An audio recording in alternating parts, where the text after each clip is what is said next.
বাপাই সমস্ত আমাক আপোনাৰ হওক জোনাই জিলা শাখাৰ কি ভাবি কি দেখি নিৰ্দিষ্ট বক্তা দিলে আমি ক'ব পৰা নাই বাৰু। আচলতে আমি নিৰ্দিষ্ট বক্তাক আজিলৈকে বহুত কম বক্তৃতা প্ৰদান কৰিছোঁ। আমি আপোনাহক জানে আমাক ইউটিউবত পাইছে চাগে, কেতিয়াবা কেতিয়াবা গাঁও সমাজবিলাকত দুই এষাৰ ভাগৱতৰ কথা কৈ আনন্দ আমি ভকতকো দিওঁ, আমি নিজেও লওঁ। তেনেকুৱা এজন সামান্য ব্যক্তি আপোনাসৱৰ দাসৰো দাস ভিত্তৰ ভিত্ত চৰণৰ ধূলা মাত্ৰ। কিন্তু আজি আমাৰ জোনাই জিলা শাখা এক মহান জিলা শাখা, যি 93 সংখ্যৰ, যদিও এই জিলা শাখাৰ আঞ্চলিক 5খনেই আছে মাত্ৰ, আমি শুনিবলৈ পাইছোঁ। কিন্তু এই জিলা শাখাৰ ইমানেই শক্তি আছে, আমি ইয়াৰ কথা কৈ শেষ কৰিব নোৱাৰোঁ। গতিকে এই মহান জিলা শাখাৰ এজন নিৰ্দিষ্ট বক্তা হৈ আমি আপোনাসৱৰ মাজত আজি দুই এষাৰ কথা ক'বলৈ আমাক সুবিধা কৰি দিছে। আচলতে আমি নিৰ্দিষ্ট বক্তাৰ আসনত খুব কম সময়তে দুই এষাৰ জেগাত আমি বক্তৃতা প্ৰদান কৰিছোঁ। আমি ভকত ভগৱন্ত আৰু গুৰুৰ বাহিৰে একো কথাই নাজানো, আৰু ইমান কৌশলো নাই আমাৰ কথাবিলাক, যে আমি আইনাষ্টাইনৰ কথা ক'ব নোৱাৰোঁ, না চক্ৰেটিছৰ কথা ক'ব পাৰোঁ। আমি ভাগৱতৰ দুই এষাৰ আধ্যাত্মিক দিশৰ কথা আপোনাসৱৰ মাজত প্ৰকাশ কৰিম। গতিকে যোৱাকালি আমাৰ অনুষ্ঠান আছিল ঢকুৱাখানাৰ পৰা আমি যোৱাকালি তাৰ আগদিনাখন ৰাতি আমাৰ ঢকুৱাখানাত অনুষ্ঠান এটা কৰি আকৌ গোলাঘাট জিলাৰ দয়াং পাহাৰীয়া অঞ্চলত গৈ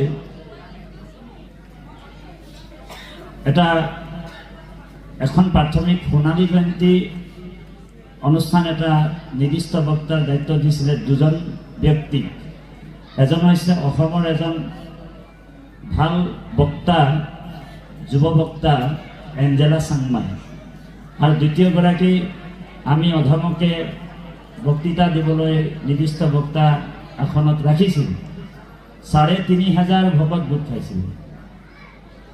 যোৱাকালিৰ ঘটনা, ৩,৫০০ ভকত গোট খাইছিলে, আৰু আমি সভাখন আছিল 12টা বজাত উপস্থিত। 12টা বজাৰ পৰা নিমন্ত্ৰণ আছিল আমাৰ, আৰু 12টা বজাত মই ব্ৰহ্মপুত্ৰৰ মাজত আছোঁ, আৰু তাত যাবলৈ গোলাঘাট দয়াং যাবলৈ লাগে 3 ঘণ্টা। গতিকে ব্ৰহ্মপুত্ৰক জনাইছোঁ যে যেনে তেনে পাৰ কৰা নাবিক বোলে, যেনে তেনে মোক বোলে তালৈ লৈ যাওক, ভকত বৈষ্ণৱে ৰৈ আছে। নহ'লে বোলে যদি আমি কেনেবাকৈ যদি সেই সভাখনত নাযাওঁ তেনেহ'লে অপৰাধ লাগিব বুলি ভগৱন্তক জনাইছিলোঁ। ভগৱন্তই যেনে তেনে 2টা বজাত নি পোৱালেগৈ, আৰু তাত আমাৰ পৰম শ্ৰদ্ধাৰ এঞ্জেলা ভক্তি মাতৃ আইগৰাকীয়ে বক্তৃতা দি আছিল। তাই মোক দেখি তাঁতিবাপ আহিলে, আপোনালোকক ধন্যবাদ জনাইছোঁ, বক্তা বোলে সদায় 2জনক ৰাখিব, সেইবুলি 1 ঘণ্টামান কৈ যেতিয়া তেওঁৰ বক্তৃতা সামৰণি মাৰিল, লগে লগে 100% পিছত 100% মানুহ ভাষণ শুনি আছিল। 80% মানুহ তেওঁ নমাৰ লগে লগে, তেখেত নমাৰ লগে লগে, আইগৰাকী নমাৰ লগে লগে 80% মানুহ আইগৰাকীৰ পিছে পিছে গুচি গ'ল। অ' হৰি, অ' ৰাম, তাঁতিবাপ কি ক'ব। মাত্ৰ 100-150 ভকত বহি আছে। তাৰমানে তেতিয়া মই এটা কথা অনুভৱ কৰিছোঁ যে আমাৰ বাপজনে ক'লে যে যুগ 4টা, সত্য, ত্ৰেতা, দ্বাপৰ আৰু কলি। তাৰপিছত আমাৰ অনুভৱে কৈছে যে শাস্ত্ৰ কিবা গণ্ডগোল হৈছে নেকি, যে সত্য, ত্ৰেতা, দ্বাপৰ আৰু কলি যুগ নহয়, যুগ 5টাহে। কি সত্য, ত্ৰেতা, দ্বাপৰ আৰু কলি আৰু লগতে এটা যুগ মানে তাত যোগ কৰি দিয়া হৈছে ফটো যুগ। কি যুগ? ফটোৰ যুগ। গতিকে আমাৰ আইসকলে একদম ধুনীয়াকৈ ফটো লৈ আছে মানে পাৰে পাৰে। আৰু আমি কি বক্তৃতা দিম, তো উপস্থিত বুদ্ধিটোতো থাকিবই লাগিব। যেতিয়া গুৰুৱে কৃপা কৰিলে যে উপস্থিত বুদ্ধি ইয়াত কটাব লাগিব, নহ'লে তোমাৰ মানে কথা কোনেও নুশুনে। তেতিয়া আমি কাহিনী এটাৰ যোগেদি মানে আৰম্ভ কৰি দিলোঁ বক্তৃতা। তেতিয়া ভকতসকল নাই কম ৩,৫০০ আছিলে, নাই কম ২,০০০ ভকত পালোঁ আৰু হৰি। গতিকে কৃপালু বাপাই সমস্ত ডিব্ৰুগড় জিলাত আমাক বক্তা হিচাপে মাতিলে যে তাতিবাব আপোনাক নিৰ্দিষ্ট বক্তা ৰাখিলোঁ, আমাৰ জিলালৈ কিন্তু আপুনি আহিবই আহিব। আমি ক'লোঁ যে আমিতো নিৰ্দিষ্ট বক্তাৰ আসনত কোনোদিন মানে বক্তৃতা দিয়াই নাই, গতিকে আমি কেনেকৈ নিৰ্দিষ্ট বক্তা হ'ম? বোলে বাপ বোলে আপুনি একো ক'ব নালাগে, আপুনি এটা শব্দ ক'ব বোলে ঔ হৰি ঔৰাম ক'ব আৰু নামি যাব বোলে, আৰু একো ভাষণ দিব নালাগে। মই বৰ ভাল পালোঁ। আৰু ভাষণ দিবলৈ যেতিয়া সোমালোঁ তেতিয়া আজ্ঞা বিচাৰিলে, আজ্ঞা দিলে ভকতে। ৩ ঘণ্টা ভাষণ দিলোঁ, আৰু ভকতে কৈছে আৰু ভাষণ দিব লাগে বুলি কৈছে। ৰাতি ৮ বাজি গ'ল। গতিকে আমি গুৰু ভকত ভগৱন্ত আৰু গুৰুৰ বিষয়ে একো ক'ব নোৱাৰোঁ। আপোনালোক জানে আমাৰ বাপজনেও ক'লে ৬০০ শতিকাৰ ভিতৰত এজন মহান আত্মা, মহান পুৰুষ, জগতগুৰু পৰম গুৰু। অকল জগতগুৰু পৰম গুৰু বুলি ক'লে নহ'ব, বোলে মোৰ গুৰু ক'লে মানে বেছিকৈ আপোন হৈ যায়। সৰ্বদ্ৰষ্টা মহাপুৰুষ শ্ৰীমন্ত শংকৰদেৱৰ আবিৰ্ভাৱ হৈছিল। সেই মহাপুৰুষ শ্ৰীমন্ত শংকৰদেৱ আবিৰ্ভাৱ হয় এক শৰণ হৰিৰ নাম ধৰ্ম তথা নৱবৈষ্ণৱ ধৰ্ম প্ৰচাৰ কৰিছে। তাৰমানে নৱবৈষ্ণৱ বৈষ্ণৱ ধৰ্মটো আগত আছিল, কিন্তু বৈষ্ণৱৰ কামবিলাক নাছিল। সেইকাৰণে মহাপুৰুষ গুৰুজনাই অসম মুলুকত নৱবৈষ্ণৱ ধৰ্ম নামেৰে নামকৰণ কৰিলে। কৃপালু বাপাই সমস্ত আমি কথা কোৱাৰ আগত আপোনালোকক আকৌ এটা অনুৰোধ জনাই থৈছোঁ। আপোনালোক আমি উপাধিটো চাই গম পাই গ'ল যে তাঁতিবাবটো কণামুচৰি মানুহ, ঔ হৰি ঔ ৰাম।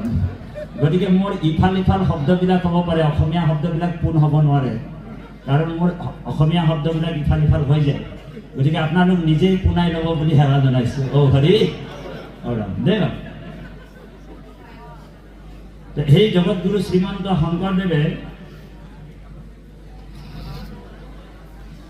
অৱতাৰ হয় কলিৰ মহাপাপী অন্তৰ্য জাতি সমস্ত জনকে নিস্তাৰ কৰি যি ভাগৱত ধৰ্ম ভক্তি ধৰ্ম প্ৰচাৰ কৰিলে। আজি গুৰুৰ কৃপাত ভগৱানৰ কৃপাত আপুনি মই এই মহান পবিত্ৰ ধৰ্মটো লাভ কৰিলোঁ। কীৰ্তনত কৈছে নাহি ভক্তিত জাতি অজাতি বিচাৰ, কৃষ্ণ ভক্তি সমস্তৰে অধিকাৰ। মহাপুৰুষ গুৰুজনাই কীৰ্তনত কৈছে যে নাহি ভক্তিত জাতি অজাতি বিচাৰ, কৃষ্ণ ভক্তি সমস্তৰে অধিকাৰ। ভাগৱততো কৈছে বাক্য কৰ্ণ মনোমুখ আচয় মানে যাৰ, হৰি ভকতিত সমস্তৰে অধিকাৰ। এতিয়া আপোনালোক জানে শ্ৰীমন্ত শংকৰদেৱ সংঘত জাতি বৰ্ণ ধৰ্ম নিৰ্বিশেষে গাৰুৰ গোবিন্দ, নগাৰ নৰোত্তম, মুছলমানৰ চাংখা, এনেকুৱা ৩৬টা জাতি আৰু ততোধিক জাতি উপজাতি লাগি গুৰুজনাৰ যি সংস্কৃতি, যি ভক্তি, সাম্যবাদ, ঐক্যবাদ আৰু ভক্তিবাদ গ্ৰহণ কৰি মনুষ্যৰ পৰা মানৱতা, মানৱতাৰ পৰা ব্ৰহ্মতত্ত্ব, ব্ৰহ্মতত্ত্বৰ পৰা নিজেই ঈশ্বৰ হৈছে। ভকতক ঈশ্বৰ বুলি কোৱা হয়। ভাগৱতৰ সিদ্ধান্ত বিষয়ত থাকিয়া ভকতি হৈয়ে যায়, সাধুসং লয়া কৰে আমাক বিচাৰ, আন কৰ্ম এৰি ভকতিত তৎপৰ জানিবা উদ্ধৱ হকি হেৰিহে ঈশ্বৰ। গতিকে ভগৱন্ত কৃষ্ণ নাৰদক কুৰুক্ষেত্ৰৰ উপপুৰাণত কৈছে যে হে নাৰদ, কলিযুগত মই শংকৰ স্বৰূপে অৱতাৰ হম। নাৰদে প্ৰশ্ন কৰিছিল যে প্ৰভু, আপুনি কলিযুগত কি ৰূপত অৱতাৰ হ'ব? তেতিয়া ভগৱান কৃষ্ণই নাৰদক কৈছে, হে নাৰদ, কলিযুগত মই শংকৰ স্বৰূপে অৱতাৰ হম। শ্ৰীমন্ত মীশ্বৰ দেৱ পূৰ্ব দশে বিৰজতে ধর্ম সনাতনম येषु प्रकाश्य क्षितिमंडले अकृति कर्म नाशये सतसंग जो लभयो ते नरहो भवबंध कौलमलंच नाशम। मैं पूर्व दिशत अवतार हम, मोर नाम हब शंकर। সেইবুলি নাৰদক কৈছিল। তেতিয়া নাৰদৰ প্ৰশ্ন আহিল যে প্ৰভু, আপুনি কোনটো সময়ত অৱতাৰ হ'ব? তেতিয়া ভগৱান কৃষ্ণই কৈছে, হে নাৰদ, যেতিয়াই দেৱতাসকল মোৰ হৰিৰ নামটো গুপ্ত কৰিব, লুকুৱাই দিব, ঢাকুন দিব, গুপ্তম হৰিয়ম যশ বৈষ্ণৱম বিপুলম কৃতি দেৱতা হৰি শংকৰে ৰূপেণ নিজ ভক্তি প্রচারয়ত। মহাপুরুষ মাধবদেবে তথা আমার প্রপন্ন শিষ্য মহাপুরুষ গুরুজনার প্রপন্ন শিষ্য মহাপুরুষ মাধবদেবে আমার দ্বিতীয় গুরু স্বরূপ নাম ঘোষাত কৈছে, হে আদি হয়তো যুগে শুদ্ধ ধর্ম হে আসিলে মাত্র হরি নাম দেব হবে গুপ্ত করিলা করি কপট হেন হরির নাম ব্যক্ত করি সমস্ত লোক উধারিলা শ্রীমন্ত শংকরে ভাঙিলা হবারু পট। শংকৰ স্বৰূপে আহি স্বয়ং ভগৱান কৃষ্ণ অৱতাৰ হয়। এই হৰিৰ নাম ধৰ্ম যি ৰজাৰ ধৰ্ম বুলি কোৱা হয়। ভকতি ভাণ্ডাৰ দ্বাৰা হ'ব চুৰি, মুকুতি কৰিলি উদাস। এক হৰণ হৰিৰ নাম ধৰ্ম ৰাজা কৰোহু কৰো পৰকাশ। ভকতি ভাণ্ডাৰ মানে হৈছে ভঁৰাল, দ্বাৰা মানে হৈছে দুৱাৰ। সকলোৰ কাৰণে মুকলি কৰি দিছে, জাতি বৰ্ণ ধৰ্ম নিৰ্বিশেষে সকলোৱে এই ভক্তি ধৰ্ম গ্ৰহণ কৰিব পাৰে। গুৰুজনাৰ যি আদৰ্শ বিশ্বত কোনো এজন গুৰুৱে আজিলৈকে সৃষ্টি কৰিব পৰা নাই। কোনোবা জেগাত চাব আপোনালোক সাম্যবাদ থাকিলে ভক্তিবাদ নাথাকে, ভক্তিবাদ থাকিলে সাম্যবাদ নাই, ঐক্যবাদ নাই, তেনেকুৱা পৰিলক্ষিত দেখা যায়। কিন্তু আমাৰ যি মহাপুৰুষ গুৰুজনাৰ ধৰ্ম দৰ্শন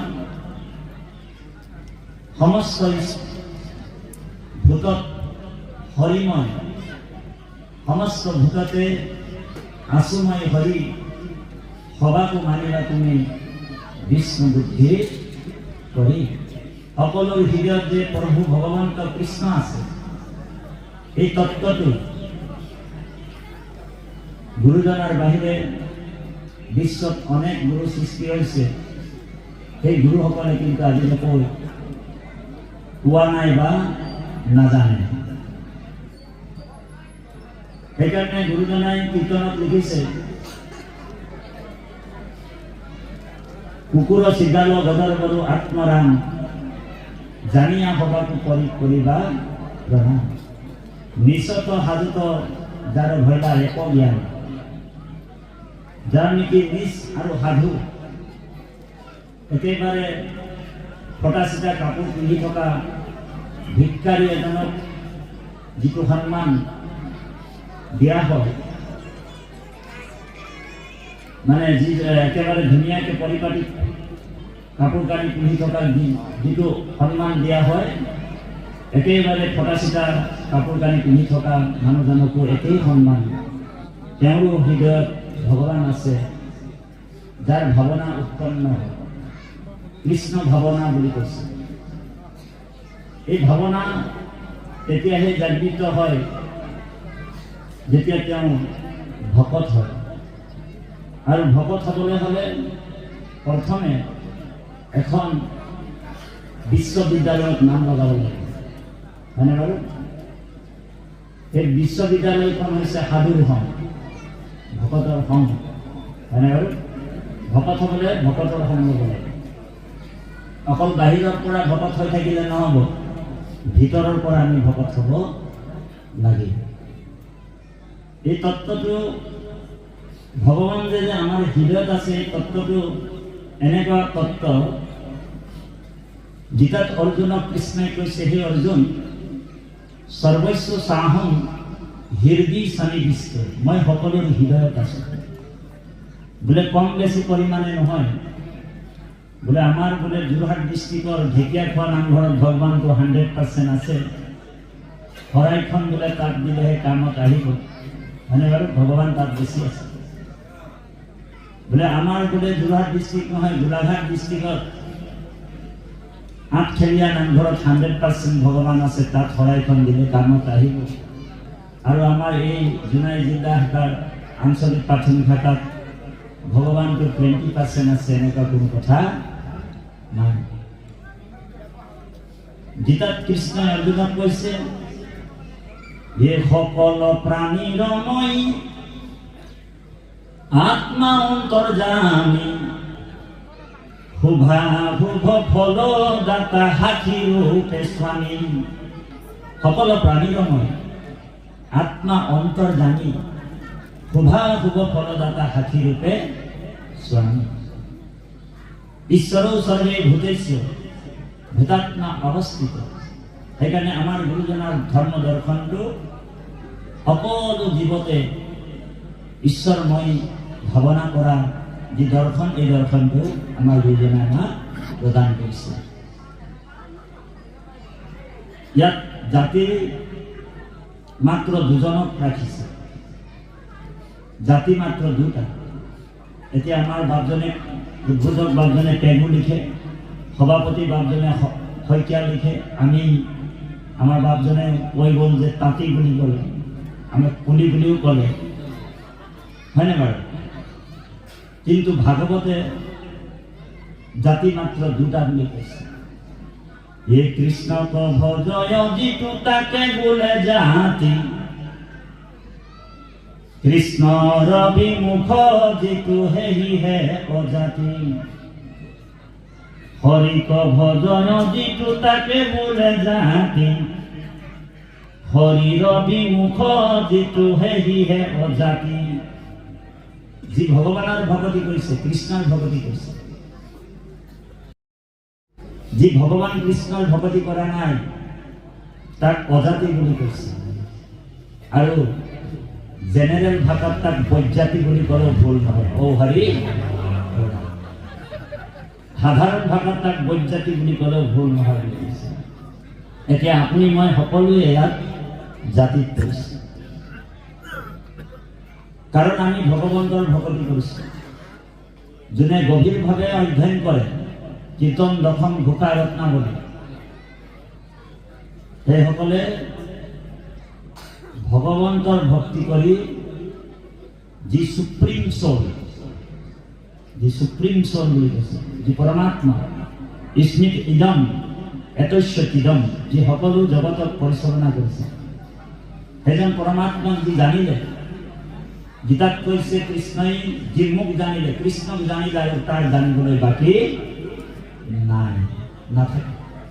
গতিকে আপোনাহক গুৰুসকল কৃষ্ণক জানিলে, গুৰুজনাই ভগৱতী ভাণ্ডাৰ দ্বাৰা হ'ব চুৰি মুকুতি কৈলি উদাৰ এক হৰণ হৰিৰ নাম ধৰ্ম ৰাজা কৰো কৰো প্ৰকাশ নাম ধৰ্মটো হৈছে ৰজাৰ ধৰ্ম হয়নে আৰু ৰজাই কাৰোবাক ভয় কৰিবলগীয়া কথা থাকে নেকি বাৰু কৃষ্ণ ৰজাই কাৰোবাক ভয় কৰি থাকে নেকি নাথাকে গতিকে আপুনি মই গুৰু কৃপা আজি ৰজাৰ ধৰ্ম পালোঁ মহাপুৰুষ গুৰুৰ কৃপাত আমি ৰজাৰ ধৰ্ম পাইছোঁ গতিকে আজি আপোনাক আমি হৃদয়ৰ পৰা মহাপুৰুষ জগতগুৰু শ্ৰীমন্ত শংকৰদেৱক এভাগী সম্বৰ্ধনা জনাম উচ্চ কণ্ঠেৰে বাহিৰে ভিতৰে আপোনালোক গুৰুৰ নাম ল'ব লাগিব আমাৰ লগত অকল নাম ল'লে নহ'ব হৰিৰূপী ব্ৰহ্মাণ্ডটো কপি যোৱালৈকে নাম ল'ব লাগিব হৰিৰূপী ব্ৰহ্মাণ্ড লৰি যোৱালৈকে নাম ল'বলৈ কৈছে গুৰুৰ নাম কৃষ্ণ কৃষ্ণ নাম গুৰুৰ নাম ল'বলৈ ৰাজ ভয় কৰিব নালাগে উৰ্ধবাহু কৰি ক'ব লাগিব হয় আমাৰ গুৰু শ্ৰীমন্ত শংকৰদেৱ বাহিৰে ভিতৰে উচ্চ কণ্ঠৰে আমাৰ লগত ক'ব লাগিব মাজে মাজে আমি অকণমান আদি চামাৰ দি দিওঁ কিন্তু তথাপিও আমাৰ কিছুমান ভকত আপোনালোক নহয় বাৰু কিছুমান আমাৰ ভকতে শংকৰ সংঘত সোমোৱাই ডিঙিত এটা তাবিজ ঔ হৰি ঔ ৰাম কঁকালত এটা তাবিজ ঔ হৰি ঔ ৰাম হাতত পাঁচটা আঙঠি ঔ হৰি ঔ ৰাম শৰণ ল'লে বোলে কাৰ ওচৰত ল'লে কৃষ্ণৰ ওচৰত বোলে কি শৰণ ল'লে বোলে সেইটো মৌখিক শৰণ ল'লে মুখেৰে ল'লে শৰণ ল'লে আপোনাৰ শৰণ ক'ত হ'ল বোলে ভাগৱতী সমাজত আপোনাৰ শৰণ হ'ল বোলে বোলে সত্ৰত হ'ল বোলে তোমালোকৰ শৰণ বোলে সেই শংকৰ সংঘতে হৈছে আমাৰ সত্ৰত হ'ল বোলে কি হ'ব এতিয়া বোলে বৈকুণ্ঠৰ দখলাটো লাগিয়ে আছে আমি মাত্ৰ উঠিলেই হ'ল ঔ হৰি গ'লে আৰু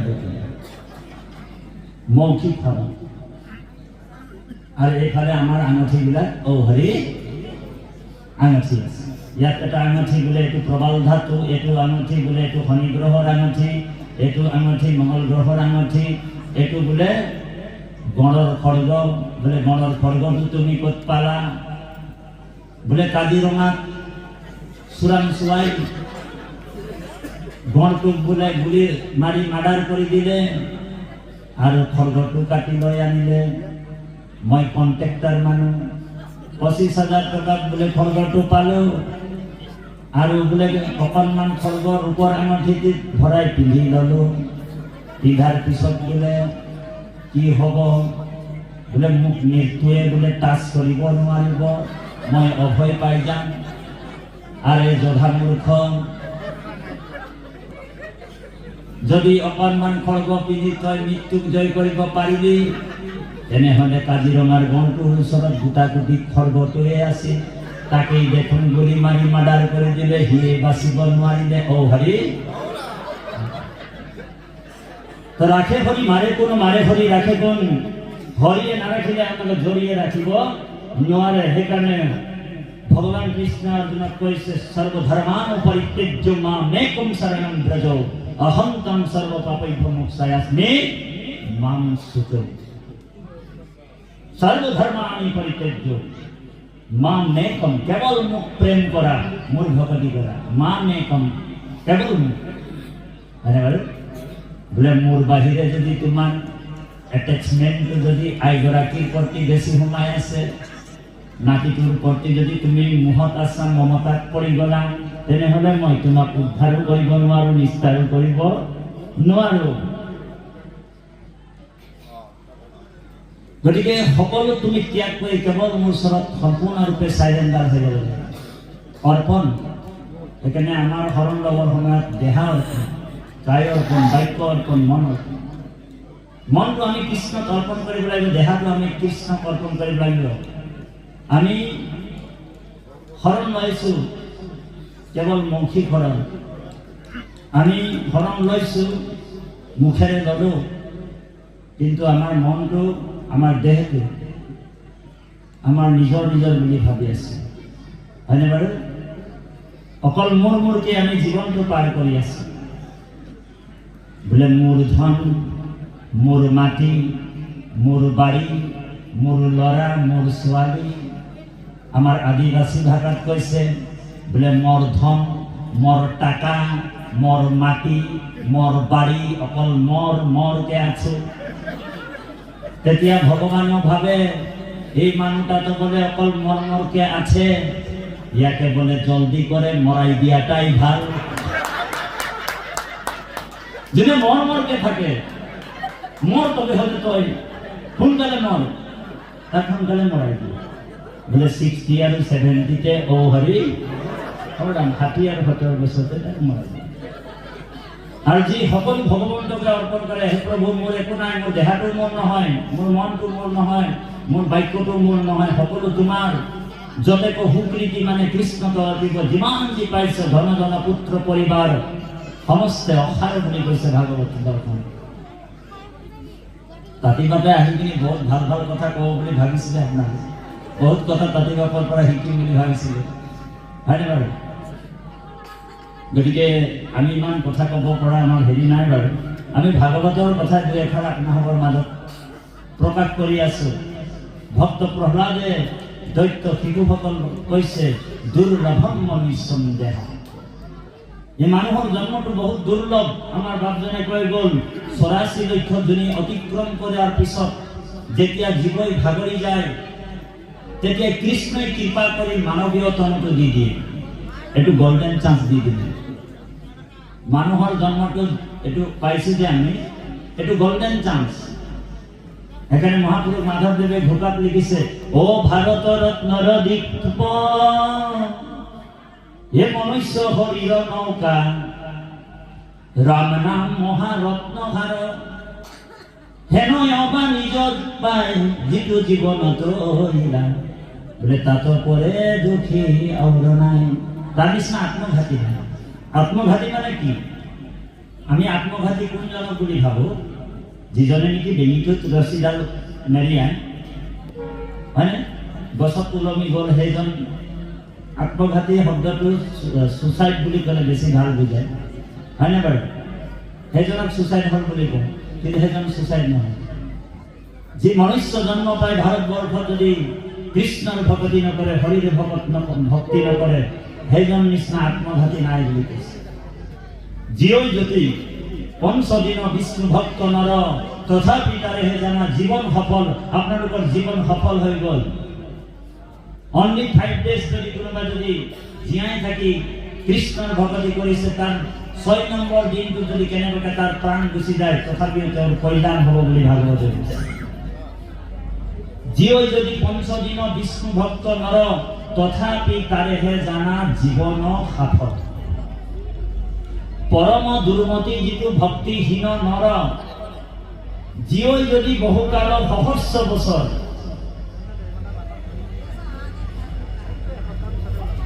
হাজাৰ বছৰ যদিও জীয়াই থাকে। আমাৰ ককা দেউতা বোলে 110 বছৰ পায়, মোৰ বোলে এনা দেও বোলে 120 বছৰ পায়, হয়নে? মোৰ আইতা বোলে 103 বছৰ পালে। বোলে জীৱনটো পালে মাত্ৰ 110 বছৰ, 120 বছৰ জীৱনটো মাত্ৰ পালে, কিন্তু ভকতৰ সম্পূৰ্ণ দিনে নলয়, ঈশ্বৰ সেৱাত কোনোদিনে নকৰিব। তেনেহ'লে তেওঁৰ জীৱনটো ব্যৰ্থ বুলি কৈছে, তেওঁ আত্মঘাতী বুলি কৈছে। সেইকাৰণে আমাৰ ভাগৱতে সিদ্ধান্ত দিছে, দুৰ্লভম মনুষ্যম দেহা তদপি অৰ্ধুবম অৰ্থদম। কিন্তু চাবা আকৌ, আজি আছে কালি নাথাকিব পাৰে পশুপাতৰ পানী। দৈত্য শিশুসকলক কৈছে, হে শিশুসকল, কুমাৰো আজৰে প্ৰাক ধৰ্মানি ভাগৱত কৰিও কুমাৰ কালে ভাগৱত ধৰ্ম। তুমি কুমাৰ কালৰ পৰাই ভক্তি ধৰ্ম কৰা, ভাগৱত ধৰ্ম কৰা। আমাৰ যুৱ প্ৰজন্মক আমি প্ৰত্যক্ষভাৱে ইয়াত এই মহান জোনাই জিলাত দেখা গৈছে যে সৰু সৰু ল'ৰা ছোৱালীবিলাক ইয়াত আহি ধৰ্ম জ্ঞান, ভক্তি জ্ঞান, আধ্যাত্ম জ্ঞান লৈছে। এইটো আমাৰ ভৱিষ্যতৰ এক উজ্জ্বল দৰ্শন। কাৰণ ধৰ্মটো আমাৰ যুৱ প্ৰজন্মহে ৰখাব পাৰে।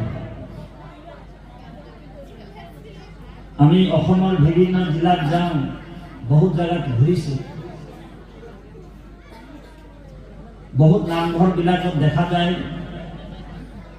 80-70 বছৰৰ বৃদ্ধবিলাক নাম গাই থাকে আৰু ল'ৰা ছোৱালীবিলাকক নামঘৰত কোনোদিনে নানে। যেতিয়া ৰিটায়াৰ হৈ যায়, কিন্তু আমাৰ শ্ৰীমন্ত শংকৰদেৱ সংঘৰ এনেকুৱা এটা আদৰ্শ আছে। আমাৰ 12 বছৰ বয়সৰ পৰাই গুৰু পৰিচয়, হয়নে বাৰু? যুৱক যুৱতী সকলক গুৰু ধৰ্মত অনুপ্ৰেৰিত কৰে আৰু ভক্তি জ্ঞানৰ যোগেদি এক সুকল্পিত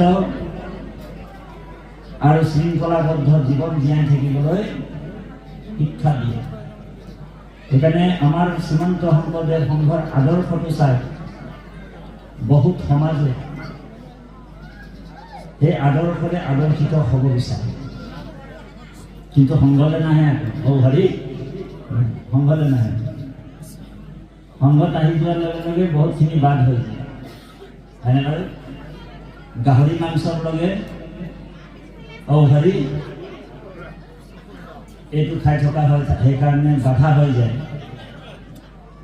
মাছ মাংস অখাদ্যবিলাকৰ বাধা হৈ যায় ভক্তি ধৰ্ম কৰি। বাপ সমস্ত আই মাতৃ সমস্ত 84 লক্ষ জনী ভ্ৰমণ কৰিলেও অকল আমাৰ শৰীৰটোৰে পোষণ দি আছিল, শৰীৰটোকে খাদ্য খোৱাই আছিল। গুৰুজনাই আমাক ভাগৱত দৰ্শন দিছে, গুৰুজনাই আমাক আত্মৰ পোষণ কৰিবলৈ শিকাইছে। আত্মাৰ পোষণ কি বোলে? আত্মাৰ পোষণ হৈছে নাম, আত্মাৰ খাদ্য। বাকীবিলাক আমি শৰীৰ পাইছিলোঁ, আমি গাধৰ পেটত সোমাই আহিছোঁ, গাধও আমাৰ মা আছিল। আমি গৰুৰ পেটত সোমাই আহিছোঁ, গৰুজনীও মোৰ মা আছিল।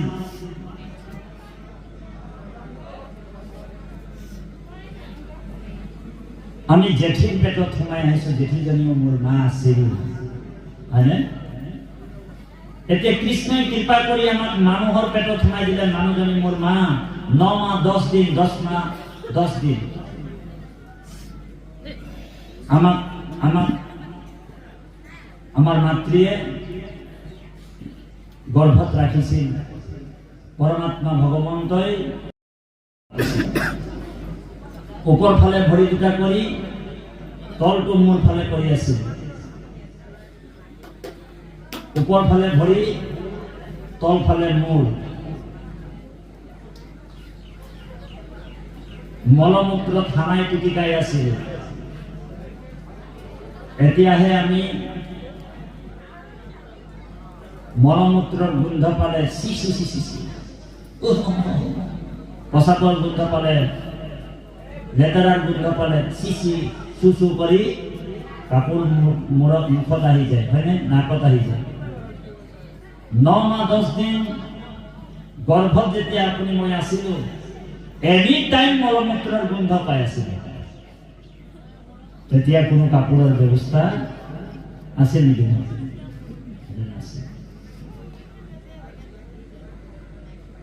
জীৱাত্মাটোৱে ভৰি দুটা ওপৰ ফালে, মূৰটো তলফাল কৰি ভগৱন্তক স্তুতি কৰি আছে।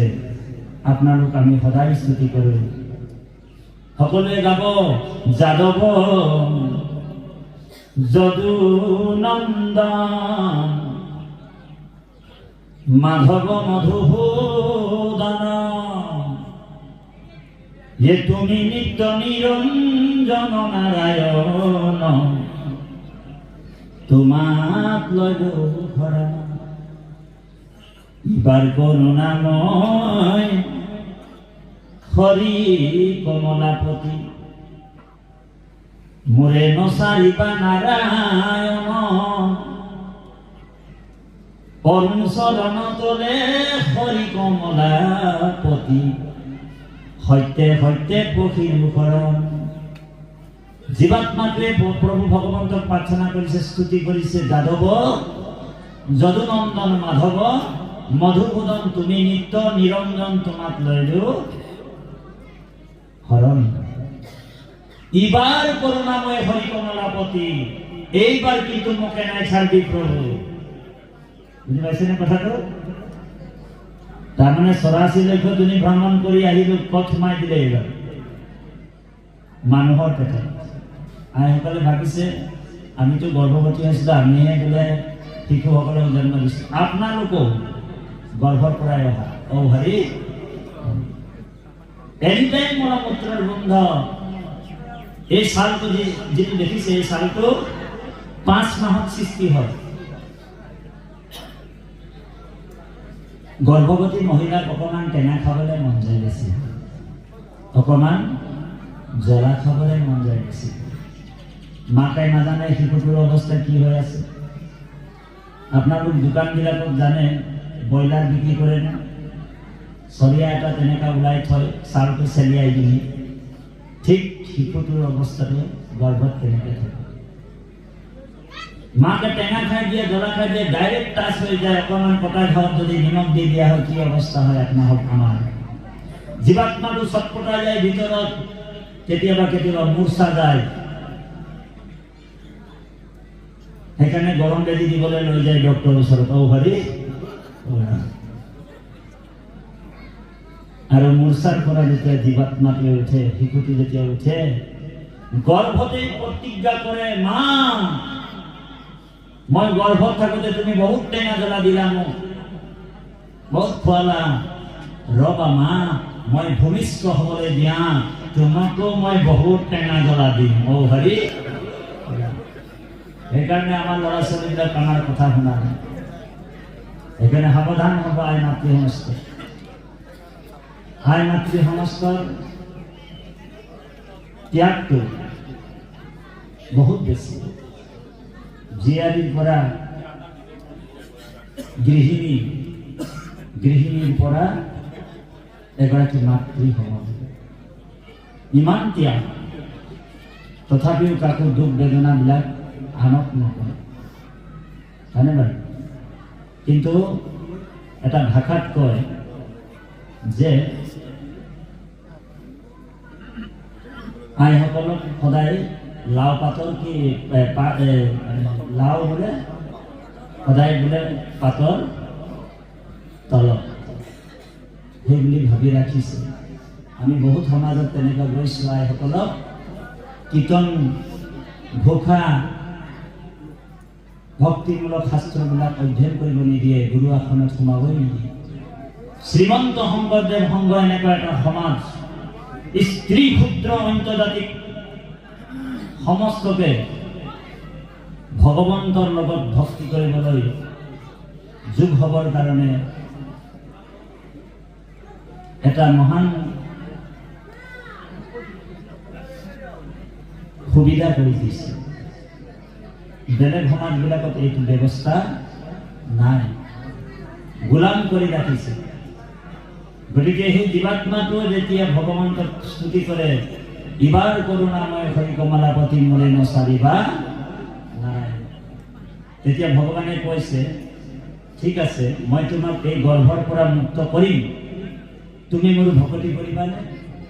বোলে হয় প্ৰভু, মই তোমাৰে ভকতি কৰিম, তোমাকে ভজিম। আৰু যেতিয়া এই সংসাৰত তেওঁ প্ৰসূতি বায়ুৰ দ্বাৰা হেঁচা ঠেলা খাই বাজ হৈ যায়, পৃথিৱীৰ এই মায়াময় সংসাৰ দেখি তেওঁ ঈশ্বৰক পাহৰি যায়। তাক বিষ্ণু মায়াই ধৰি যায়।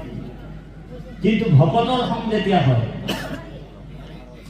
তেতিয়া তেওঁ সেই বিষ্ণু মায়াৰ পৰা তেওঁ উদ্ধাৰ হয়। সেইকাৰণে কৃপালু বাবাই সমস্ত 3টা বস্তু মহাপুণ্যৰ ফলত লাভ হয়। এক হৈছে মহাপুণ্যৰ ফলত সাধুৰ সংগ, আপোনালোক নাভাবিব যে ভকতৰ সংগ আজি আপুনি মই মহাপুণ্যৰ ফলতহে লাভ হৈছে। সাধু সকলোৱে নাপায়। জন্মান্তৰে ভাবিত পুণ্যম তদা ভাগৱত লাভে।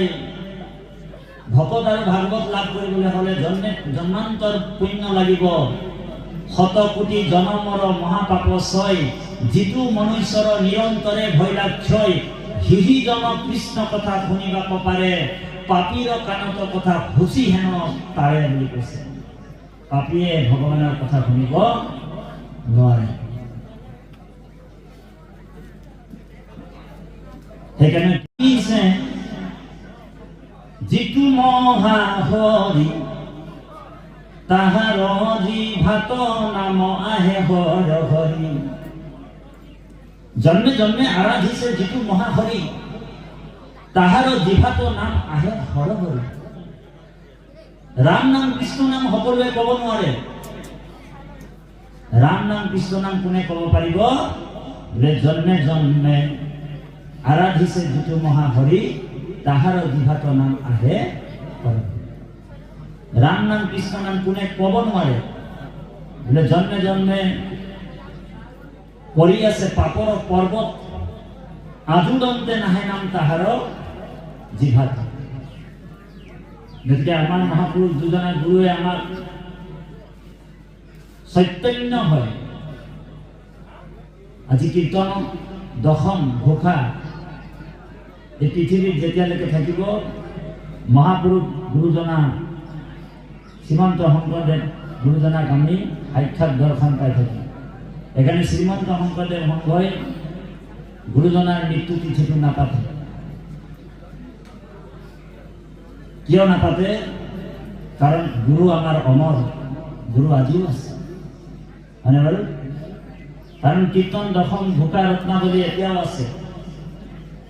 যেতিয়ালৈকে বোলে যাৰ গৃহত বোলে কীৰ্তন থাকিব, সেই গৃহত মহাপুৰুষ শংকৰদেৱ আছে। যাৰ গৃহত নাম ঘোষা থাকিব, সেই গৃহত মহাপুৰুষ মাধৱদেৱ আজিও আছে। সেই বুলি মই এটা জেগাত মানে ব্যাখ্যা কৰি আহিলোঁ। ব্যাখ্যা কৰাৰ অহাৰ পিছত কি হ'ল ঘটনাটো, সেই জিলাখনৰ ভকতসকলে কি কৰিলে যে তাতি বাপে কৈ আহিছে বোলে যাৰ ঘৰত বোলে কীৰ্তন থাকিব তাৰ ঘৰত শংকৰদেৱ থাকিব, যাৰ ঘৰত বোলে নাম ঘোষা থাকিব তাৰ ঘৰত বোলে মাধৱদেৱ থাকিব। ভাষণ দি গুচি আহিলোঁ। তাৰ পিছদিনাখন শুনিছোঁ যিমান ভকতসকলে জিলা শাখাৰ বুক ষ্টলত গৈ এখন ঘোষা এখন কীৰ্তন আনি কিনি গডৰেজৰ ভিতৰত ভৰাই দিলে। অ হৰি তোমাৰ চিন্তাধাৰাবিলাক মানসিকতাবিলাক এনেকুৱাই আমাৰ মানসিকতাটো এনেকুৱা। আমাক সেই কথাটো কোৱা নাই।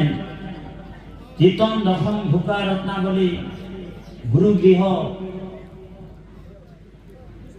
সদায় আমি ঈশ্বৰ সেৱা ভক্তি আমাৰ ল'ৰা ছোৱালীবিলাকক শিকাব লাগিব। চৈতন্য হৈ থাকিব প্ৰভু ভগৱান সেই গৃহত। তেওঁৰ গৃহত কোনোদিন অমংগল অসূয়া অপ্ৰীতি কেতিয়াও দেখা নিদিব। ৰাম নামৰ ধ্বনি শুনি পাপবিলাক দূৰতে দূৰ, ব্ৰহ্মাণ্ডতকৈ দূৰ বোলে পলাব বুলি কৈছে। সেইকাৰণে ভকতসকলে শ্ৰৱণ কীৰ্তন ধৰ্মটো নিৰন্তৰ লৈ থাকে। ভগৱান কৃষ্ণই কৈছে অ মোৰ জন্ম কৰ্ম মোহ ৰেহে গুণ নাম, শ্ৰৱণ কীৰ্তন কৰিবে অবিশ্ৰাম। মোৰ কথা শ্ৰৱণত কৰিবে কৰতি, আকেহে বুলয় সখী উত্তম ভকতি। যিজন নেকি শ্ৰৱণ কীৰ্তন ধৰ্ম সদায় কৰি আছে সেইসকলে উত্তম ভকতি কৰিছে, তাতকৈ উত্তম ভকতি আৰু নাই বুলি কৈছে। সেইকাৰণে সাধুৰ সংটো লোৱাটো প্ৰয়োজন। মহাপুণ্যৰ ফলত সাধুৰ সং হয়। 1 2 নম্বৰ হৈছে মহাপুণ্যৰ ফলত সুপুত্ৰ পায়। এগৰাকী সুপুত্ৰ পাবলৈ হলে মহাপুণ্য লাগিব বুলি কৈছে।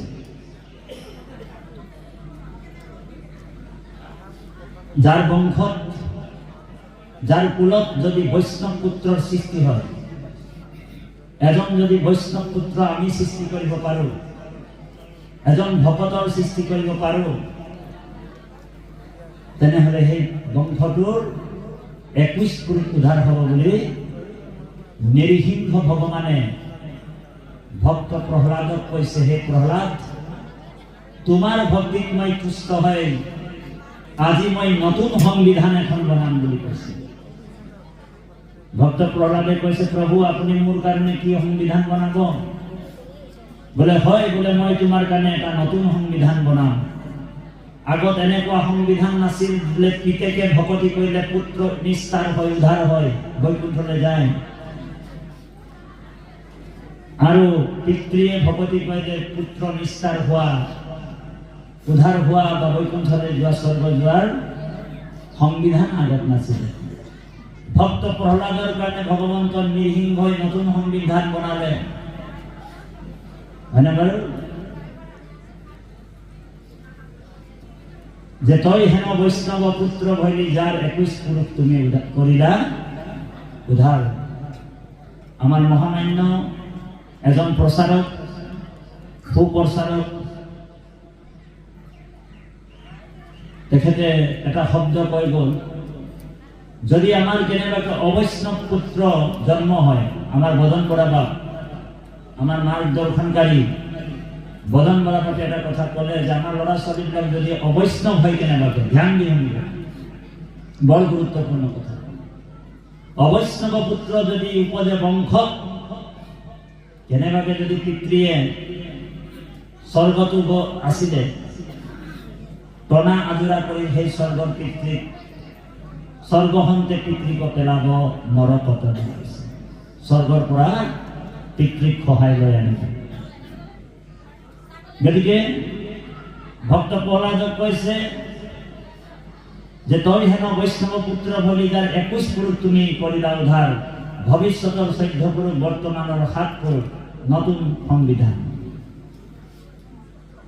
কিন্তু আমাৰ জগতগুৰু শ্ৰীমন্ত শংকৰদেৱে আমাক তাতোতকৈ ডাঙৰ লাইচেন্স এখন দি থৈছে, যিটো নাম নেৰৈ মুখে পাইলা মুখ্য মহাসুখে, জানা কৃষ্ণ তুষ্ট ভৈলা তাৰ, গুৰু ভৈলা জগতৰ কৰিলে হিতুনৰ, কোটি কোটি পুৰুষ উদ্ধাৰ। বোলে 21 পুৰুষ 22 পুৰুষ বাদ দিয়া, কাৰোবাৰ যদি কোটি কোটি পুৰুষ উদ্ধাৰ কৰিবলৈ আছে, তেনেহলে ভগৱন্তৰ ভক্তি কৰিবলৈ কৈছে, কৃষ্ণ ভক্তি।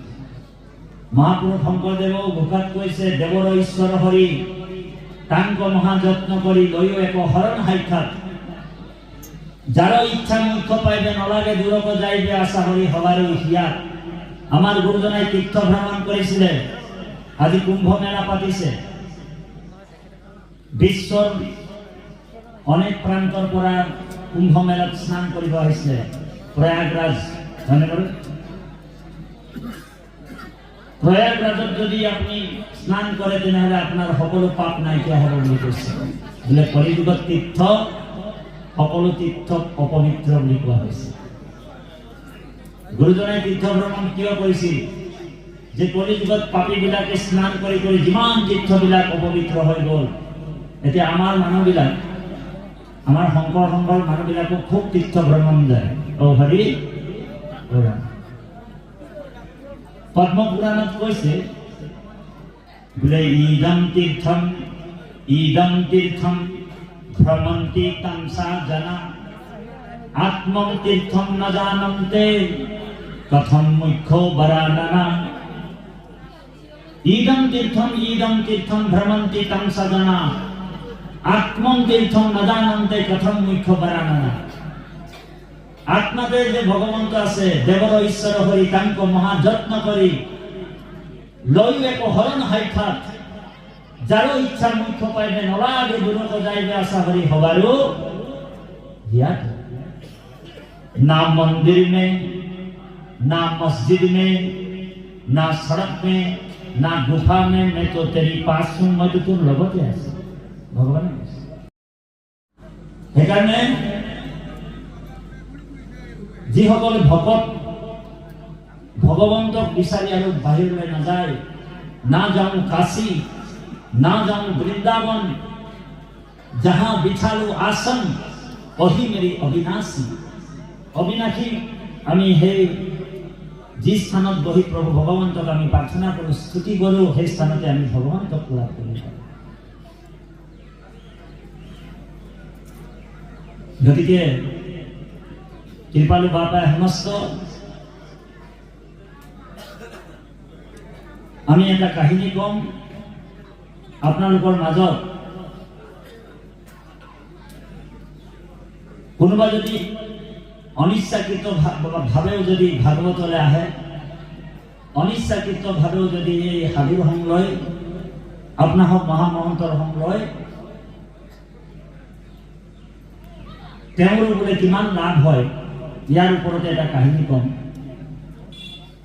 কিন্তু তাৰ আগে আগে আমি এটা কথা কওঁ, আপোনাৰ হ'ব তিনিটা বস্তু মহাপুণ্যৰ ফলত লাভ হয়। মহাপুণ্যৰ ফলত সাধু হম এক, মহাপুণ্যৰ ফলত সুপুত্ৰৰ কথাটো আপোনাৰ হ'ব কলো, আৰু মহাপুণ্যৰ ফলত সুভাৰ্যা পায়। ভাৰ্যা মানে পত্নী। এগৰাকী ধৰ্মপৰায়ণী, ভক্তিপৰায়ণী, সুনীতিপৰায়ণী, ভক্তি মাতৃ পত্নী পাবৰ হলে মহাপুণ্য লাগিব বুলি কৈছে। যিগৰাকী পত্নীয়ে আপোনাক ভগৱত ভক্তিলৈ আগবঢ়াই লৈ যায়, যিগৰাকী পত্নীয়ে আপোনাক ঈশ্বৰমুখী কৰি পেলাব, সেইগৰাকী পত্নী মহাপুণ্যত লাভ হৈছে বুলি ভাবিব। আৰু যিগৰাকী মাতৃ, এই যিগৰাকী পত্নীয়ে আপোনালোকক ভাগৱতলৈ আহিবলৈ বাধা কৰে, নাম গৃহলৈ যাবলৈ বাধা দিয়ে, ভাদ্ৰ মাহত বোলে পাঠ চলি আছে,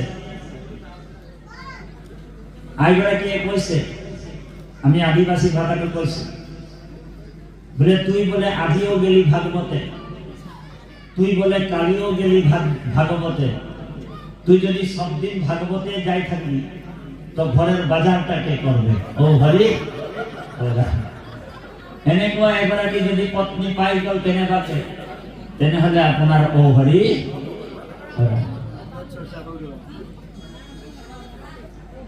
যিগৰাকী পত্নী আপোনাক কব বোলে ভাদ্ৰ মাহত ৬টা বজাৰ পৰা ভকতে পাঠ কৰিছে, ভাগৱত পাঠ কৰিছে, আপোনাৰ দেৰি হৈছে, আপুনি কিয় ইমান দেৰি কৰিছে, পাঠ সামৰণি হ'ব, যকচোন মই বাকীবিলাক কাম কৰি দিম।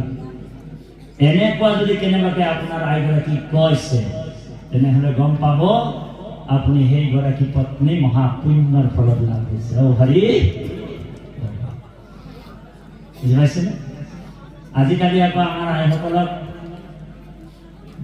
নামঘৰলৈ যাম বুলি ক'লে পেটৰ বিষ, ভৰিৰ বিষ, কঁকালৰ বিষ বুলি কৈ থাকে, হয়নে বাৰু? কিন্তু আইগৰাকীক যদি কোৱা হয় হৰি বোলে বল আৰু শ্বপিং কৰিবলৈ যাওঁ, তেতিয়া 5 মহল বিল্ডিং একদম দৌৰে কৰে উঠে যাবে। তেতিয়া কঁকাল বিষ, ভৰি বিষ, আঁঠু বিষ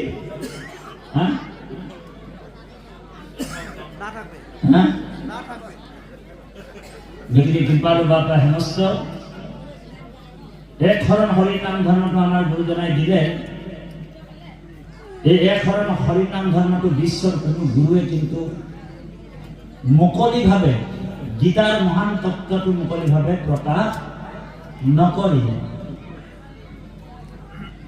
মুকলিভাৱে নকলে যে কৃষ্ণই একমাত্ৰ দেৱতা, কৃষ্ণক পুজিলে পূজা সমস্তৰে হয়, পৃথকে পুজিলে পূজা কেহ নলবই। এই তত্ত্বটো কোনো বিশ্বৰ গুৰুৱে আজিলৈ দিয়া নাই।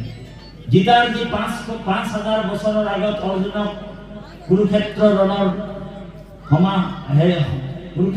ৰণৰ যি একেবাৰে মিডল পইণ্টত কৈছিলে, আৰু মহাপুৰুষ গুৰুজনাই 500 বছৰৰ আগত আমাৰ গুৰুজনাই আমাক কৈছে, হয়নে বাৰু? এই এক হৰিনাম ধৰ্মটো এক দেৱ এক হেত এক বিনে নাইকে, ये कृष्ण एक देव दुख हारी काल माया दीर अधिकारी कृष्ण बिने श्रेष्ठ देव नहीं नहीं यार सृष्टि स्थिति अंतकारी देव तांत बिने आन नहीं केवल জানিবা বিষ্ণু হে সমস্ত জগতে হার রাম জানিবা বিষ্ণু হে সমস্ত জগতে হার কৃষ্ণ এক দেব দুঃখহারী কাল মায়া দিরু অধিকারী কৃষ্ণ বিনে শ্রেষ্ঠ দেব নাহি নাহি আর সৃষ্টি স্থিতি অন্তকারী দেব যি সৃষ্টি কিন্তু পালন আৰু সংহাৰ ব্ৰহ্মাই কৰে বোলে নকৰে। বোলে দেৱাদিদেৱ মহাদেৱে অকল সংহাৰ কৰে, তেওঁ সৃষ্টি আৰু পালন কৰিব নোৱাৰে। কিন্তু একেলগে তিনিওটা কাম কোনে কৰে? প্ৰভু ভগৱন্ত কৃষ্ণ। সেই পৰমাত্মা কৃষ্ণক আপুনি মই ভজিছো। গীতাত কৈছে অৰ্জুনক, হে অৰ্জুন मन मना भव मद भक्तो मद जाजी माम नमस्कुरु मामे बसेसी सत्यम ते प्रति जने प्रिय शशि में। श्रीमद् भागवत गीता 18 अध्याय 61 नंबर श्लोक। हे अर्जुन वो मुत मात्र सदा भिया मन वो मूर भक्त हुआ सर्वक्षण ये मुके मात्र पूजा मुके करा नमस्कार তোমাত কহিলো সত্যবাণী পাইবা তুমি মোক মহামানী এ তুমি প্ৰিয়তম মাত্ৰ সদা দিয়া মন। সদা মানে এনি টাইম অলৱেজ। তোমাৰ মনটো মোৰ চৰণত লাগি থাকিব লাগিব সদায়। মুত মাত্ৰ সদা দিয়া মন মোৰ ভক্ত হোৱা সৰ্বক্ষণ। ভগৱানে কৃষ্ণই কৈছে মোৰ ভক্ত তুমি হোৱা। অৰ্জুন দুৰ্গাৰ ভকত হবলৈ কৈছে নেকি? কালীৰ ভকত হবলৈ কৈছে নেকি আমাক কৃষ্ণই? বিশ্বকৰ্মাৰ ভকত হব কৈছে নেকি? গাড়ীটো আছে যে আমাৰ সংঘৰ মানুহ কিছুমান বিশ্বকৰ্মা পূজা কৰে আকৌ দেই মনে মনে। অ হৰি, আমি আত্মবিশ্লেষণ কৰি আছো। প্ৰথমে নিজকে শুধৰণ কৰিব লাগিব, হয়নে প্ৰভু? আপনারা বেয়া নাপাব, আমার সংঘর মানুষ ইনডাইরেক্টলি বিশ্বকর্মা পূজা করে। বলে পূজা নাই করলো বলে সেইদিনাখন ধূপ গা পা ধুই করে ধূপটা হলো গাড়িটার আগে দিকে ঘুরাই থাকে। ও হরি, কিন্তু আমার দুইজনে সেইটো আমার খোৱা নাই। মুত মাত্ৰ সদা দিয়া মন মোৰ ভক্ত হোৱা সৰ্বক্ষণ। মুকে মাত্ৰ পূজা মুকে কৰা নমস্কাৰ।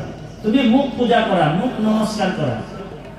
তোমাতো কহিলো সত্যবাণী পাইবা তুমি মোক মহামানী। তুমি প্ৰিয়তম সুহৃদ সখা আমাৰ, তুমি মোৰ প্ৰিয়তম সুহৃদ সখা আমাৰ।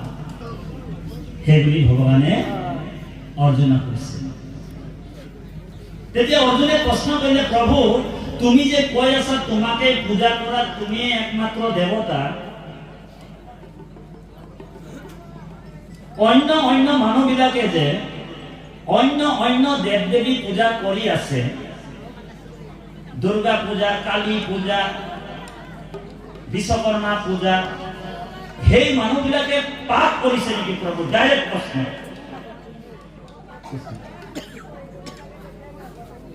তেতিয়া ভগৱানে কৈছে, হে অৰ্জুন পূজা কেতিয়াও পাপ হ'ব নহয়। পূজা কেতিয়াও পাপ নহয় অৰ্জুন। বোলে তাত শ্ৰদ্ধাৰ যুগ হৈ যায়, আৰু য'ত শ্ৰদ্ধাৰ যুগ হৈ যায় সেইটো পাপ কেনেকে হ'ব? কিন্তু হে অৰ্জুন তুমি যদি দেৱ দেৱীক পূজা কৰি আছা, শ্ৰীমদ ভাগৱত গীতা 9 নম্বৰ অধ্যায়ৰ 25 নম্বৰ শ্লোকত কৈছে, কোনোবা নোট কৰি ল'ব পাৰে। শ্ৰীমদ ভাগৱত গীতাৰ 9 নম্বৰ অধ্যায়ৰ 25 নম্বৰ শ্লোকত কৈছে, হে অৰ্জুন, য়ান্তি দেৱানো দেৱব্ৰতা, তুমি যদি দেৱ দেৱীক পূজা কৰিবা তেনেহলে মই তোমাক স্বৰ্গত লৈ যাম, পঠিয়াই দিম। স্বৰ্গত তুমি বোলে ইন্দ্ৰৰ লগত 5 ষ্টাৰ হোটেলত থাকিবৰ কাৰণে তোমাক সুবিধা কৰি দিম দেৱ দেৱী বিলাকৰ লগত। আৰু যেতিয়া বোলে তোমাৰ পুণ্যটো আদায় হৈ যাব, তেতিয়া বোলে দেৱ দেৱী বিলাক তোমাক ঢকিয়াই কিনি আকৌ নৰকত পেলাই দিব। ও হৰি ও ৰাম, তোমাক মই মানা কৰা নাই, তুমি দেৱ দেৱী পূজা কৰিছা, মইতো ইমান তোমাক কৈ আছো যে অহম পৰম তত্ত্ব, মই পৰম তত্ত্ব।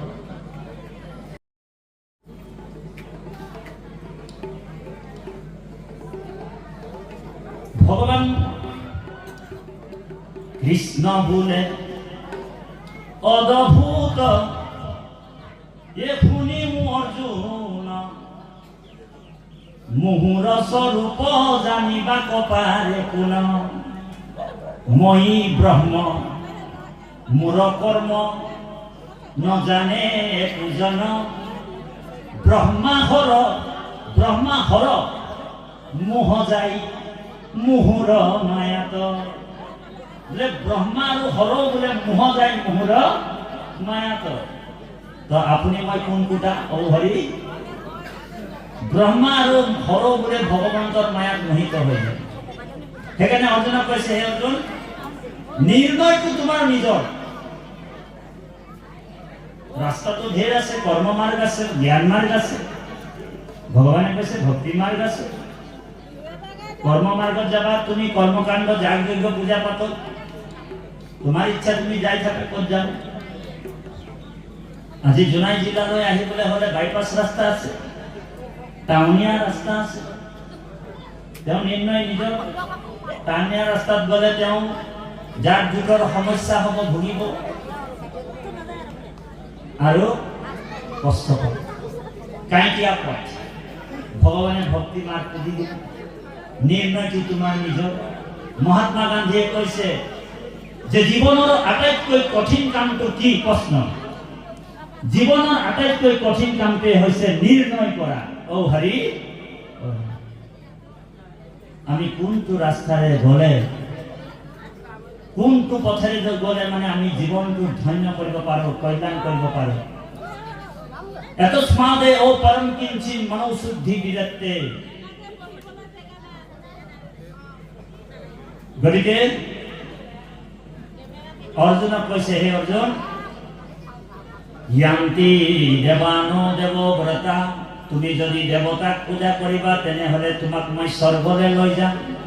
স্বৰ্গত বোলে বিভিন্ন দেৱ দেৱী বিলাকৰ লগত তুমিও নিজেও দেৱ দেৱী হৈ যাবা।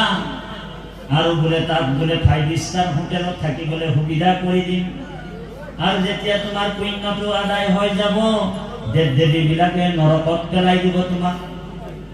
পুণ্য চিনম পুণ্য মৃত্যু লোকে বসন্তি। হয়নে বাৰু?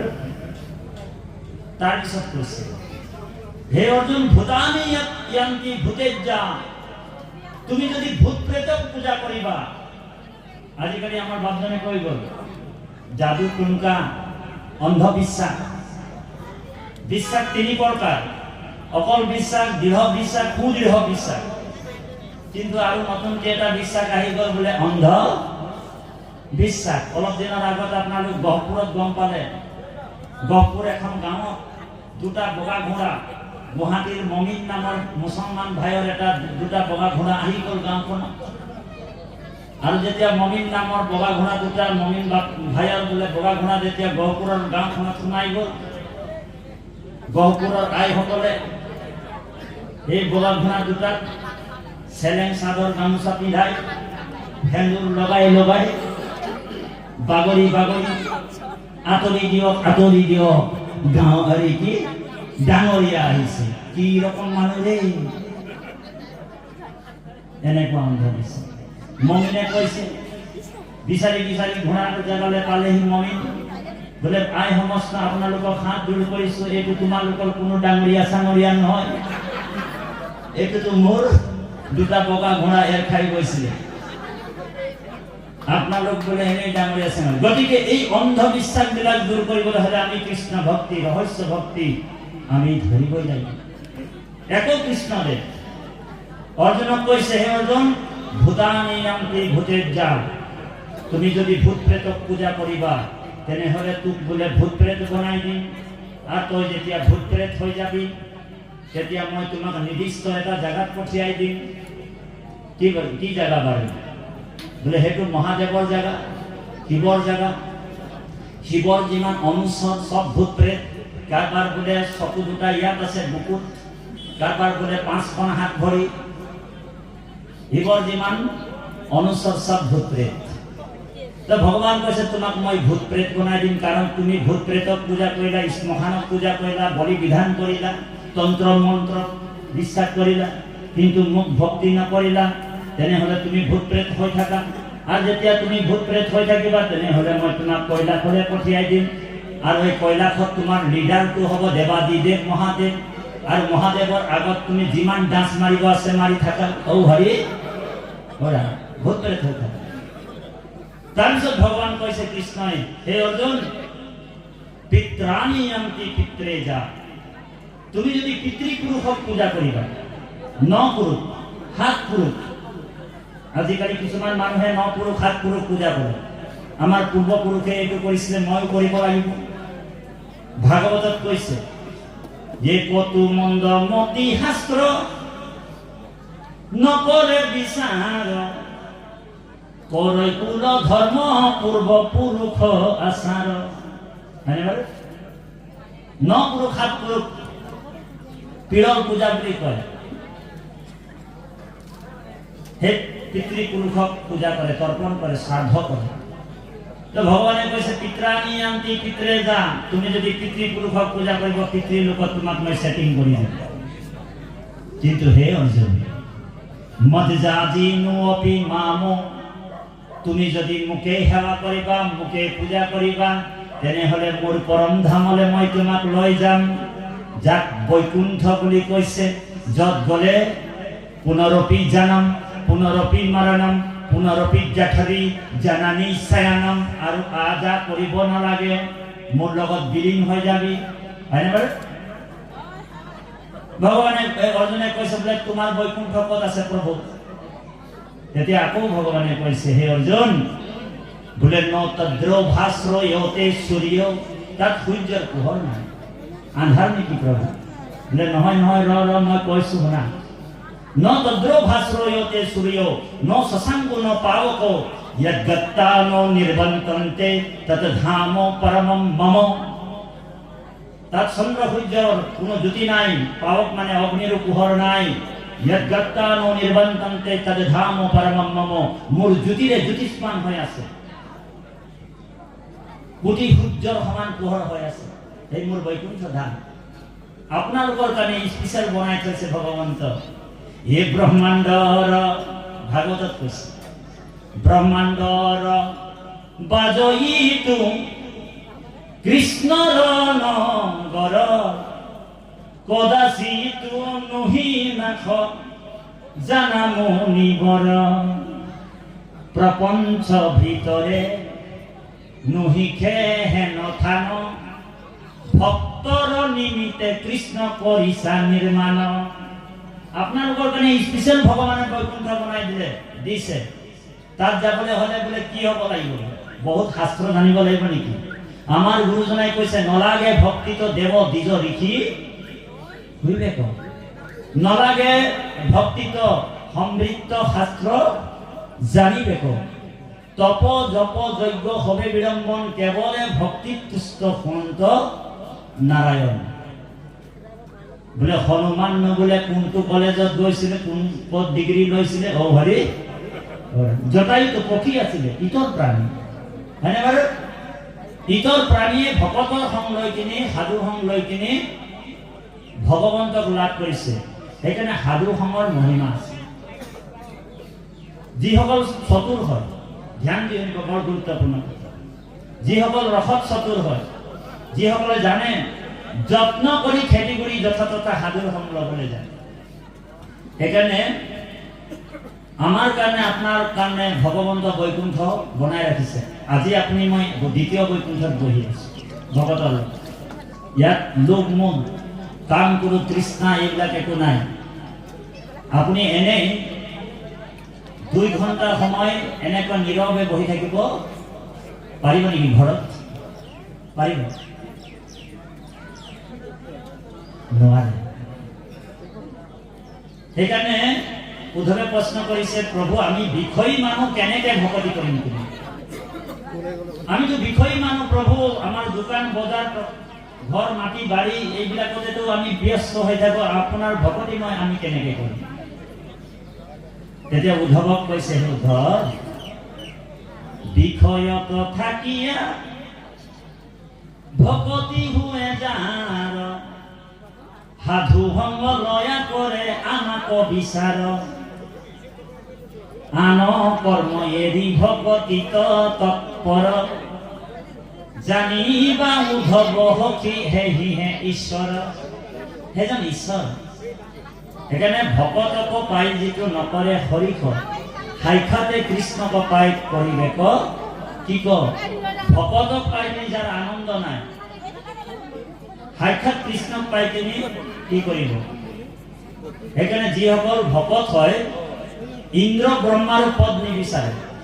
আজিকালিতো গোটেই গণ্ডগোল বিলাক পদ প্ৰতিষ্ঠাতে হৈ আছে। ঔ হৰি অকল পদ প্ৰতিষ্ঠা সন্মান লাগে, হয়নে বাৰু প্ৰভু? তাতি বাবক অকল সন্মান লাগে, পদ লাগে, প্ৰতিষ্ঠা লাগে। বোলে বাপজনক সদায় বোলে নামঘৰত গ'লে মানে আগধৰাটোৱে লাগে, হয়নে বাৰু? আজি গ'ল বোলে তাত আগধৰাত বহিলে খুব ভাল লাগিলে, কালিও গ'ল আগধৰাত বহিলে খুব ভাল লাগিলে। কেনেবাকে যদি 3 নম্বৰ দিনাখন আগধৰাটো নাপায় তেনেহলে লাহেকে উঠি গুচি আহে। ঔ হৰি অকল পদ প্ৰতিষ্ঠা সন্মান বিচাৰি থাকে।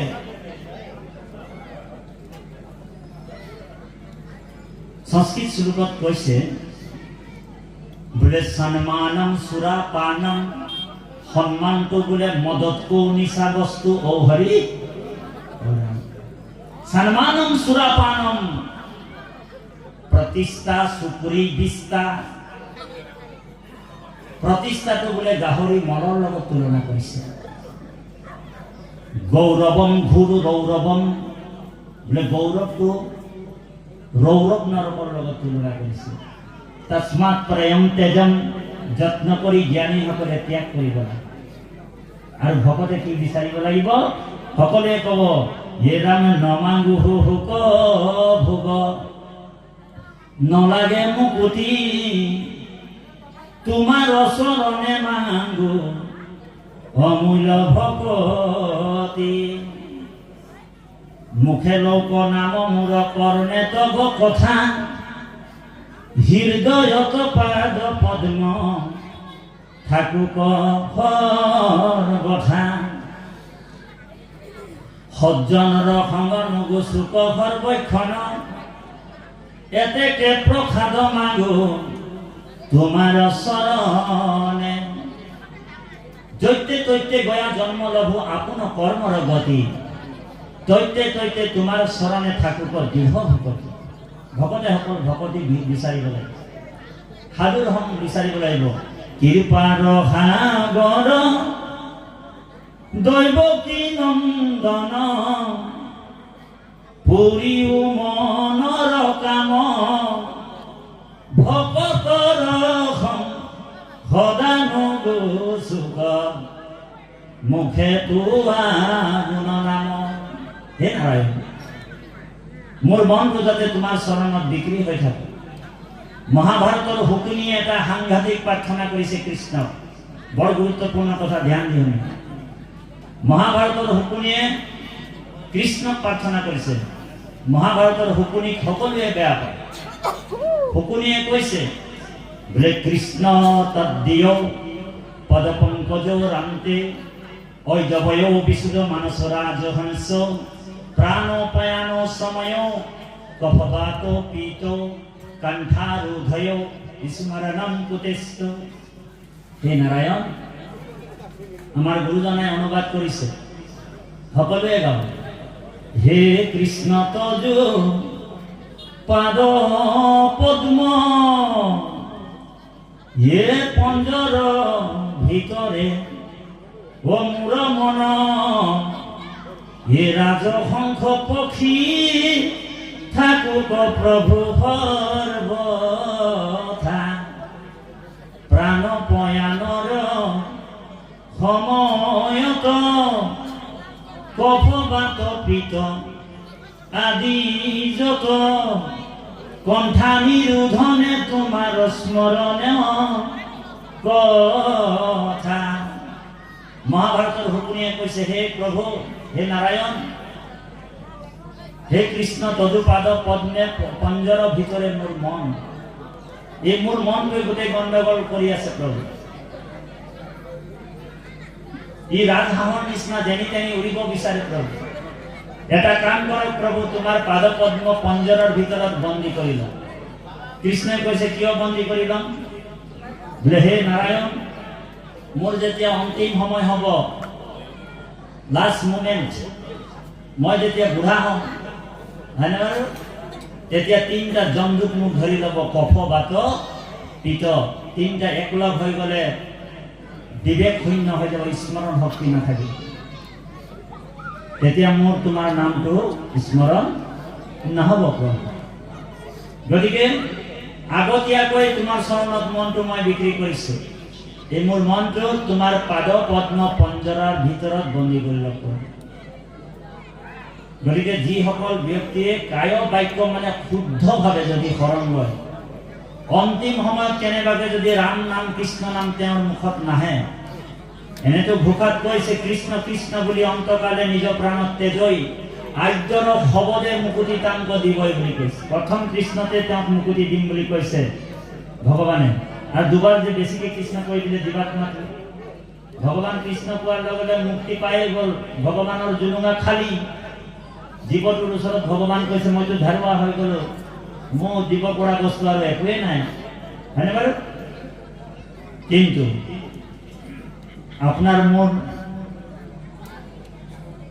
অন্তিম সময়ত ৰাম নাম কৃষ্ণ নাম ওলাব নাই, সেইটো এটা কথা।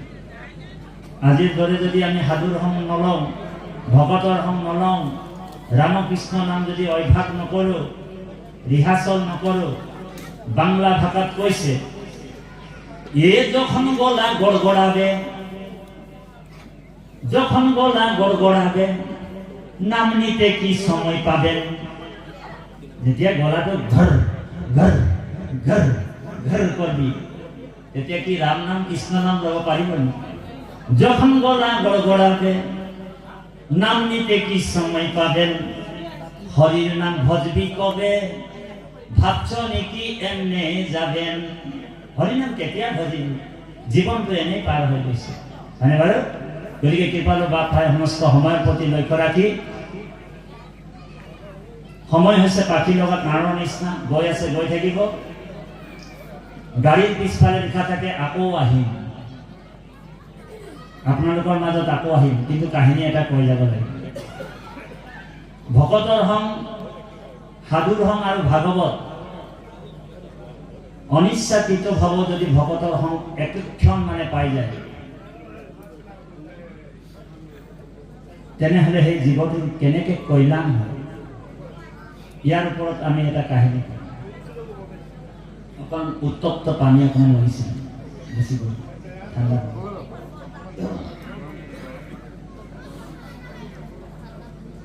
এখন গাঁৱত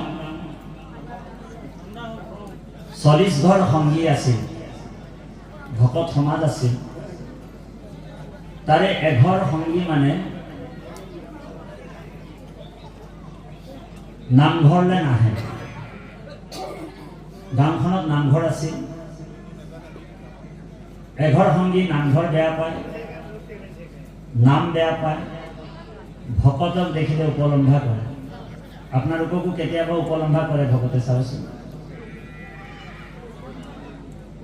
বৰ সিহঁতি কৃষ্ণ কৃষ্ণ কৈ আছে, হয়নে বাৰু? ভকতৰ কিন্তু পৰীক্ষাও হয়। কৰৌমি বন্ধু বিচ্ছেদম বুলি কৈছে কৃষ্ণ। ভগৱানে কৈছে যি কৰে মোক আশ তাকো কৰোঁ মই সৰ্বনাশ। যি মোক আশা কৰিলে তাক মই সৰ্বনাশ কৰিম। এইটো এটা পৰীক্ষা। এই তিনিটা পৰীক্ষাৰ কথাটো কৈ যাব লাগিব আৰু কাহিনীটো কৈ যাম। সময় মাত্ৰ 15 মিনিট ল'ম আমাৰ সভাপতিৰ পৰা।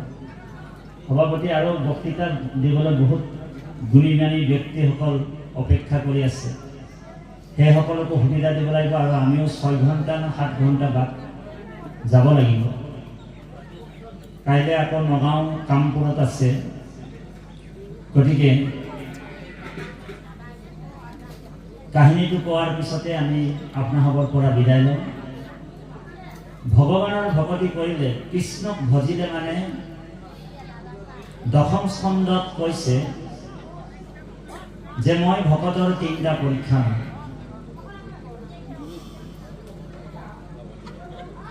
1 নম্বৰ পৰীক্ষাটো হৈছে য়েশাম অনুগন্ধ্ৰামি হৰিষো তদ্ধনম সদেহ। যিজন মোক কেৱল কৃষ্ণক ভক্তি কৰিছে, মোক কেৱল ভক্তি কৰে, প্ৰথমে বোলে মই তাৰ ধনবিলাক হৰণ কৰিম। 1 নম্বৰ পৰীক্ষা। 2 নম্বৰ হৈছে ধন মানে হৈছে কামনা বাসনাৰ ধন। 2 নম্বৰ হৈছে কৰৌমি বন্ধু বিচ্ছেদম। তাৰ মিত্ৰ কুটুম পৰিয়ালৰ পৰা মই তাক অকলশৰীয়া কৰি দিম। আপোনালোক শ্ৰীমন্ত শংকৰদেৱ সংঘত সোমোৱাৰ পিছত আপোনালোকৰ পৰিয়ালবিলাকে আপোনালোকক এৰিলে নাই বাৰু? কওকচোন, সঁচা কথা এৰিছেনে? বেয়া পায়নে? এইটো 2 নম্বৰ পৰীক্ষা, বুজিছেনে? আৰু 3 নম্বৰ পৰীক্ষা তাতোতকৈ ডেঞ্জাৰ বুলি কৈছে। পৰীক্ষা হ'ব, পৰীক্ষা দিবলৈ ৰেডি হৈ থাকক। আপোনালোকৰো হ'ব, আমাৰো হ'ব।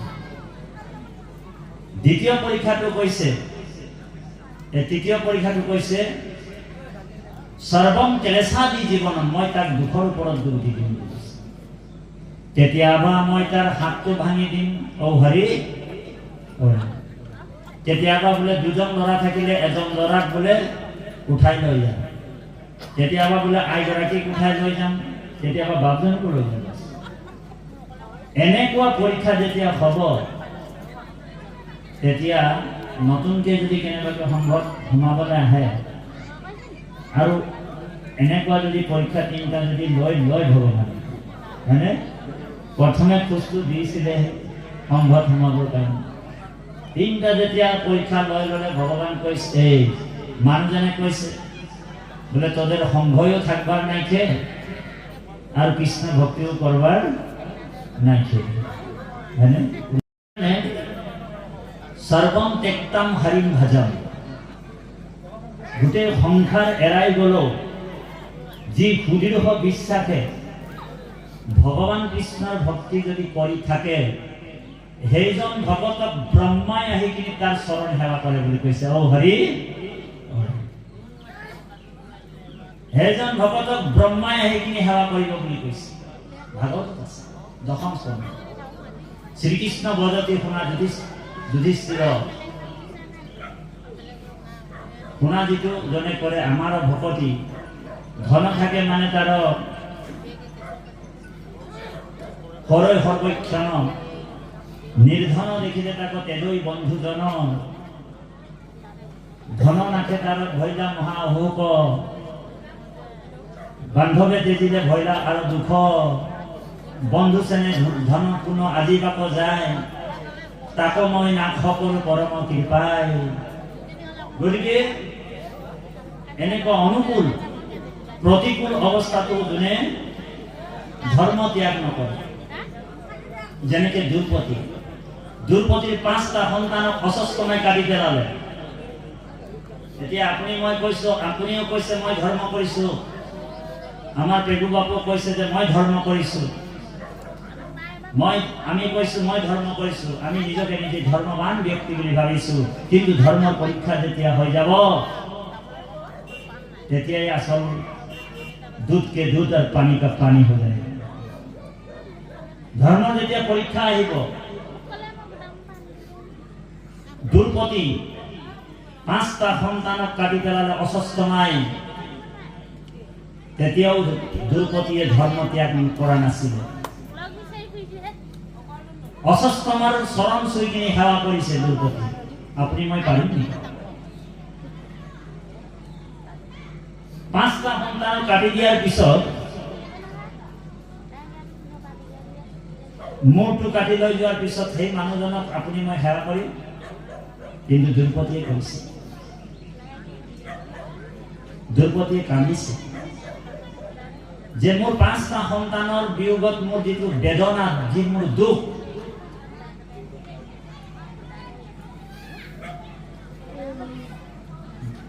দুৰ্নী গৌতমীৰ মাত্ৰ এটা সন্তান, কেনেবাকে যদি সেই দুৰ্নীক যদি তোমালোক বধ কৰা তেনেহলে গৌতমীৰ অৱস্থা কি হ'ব?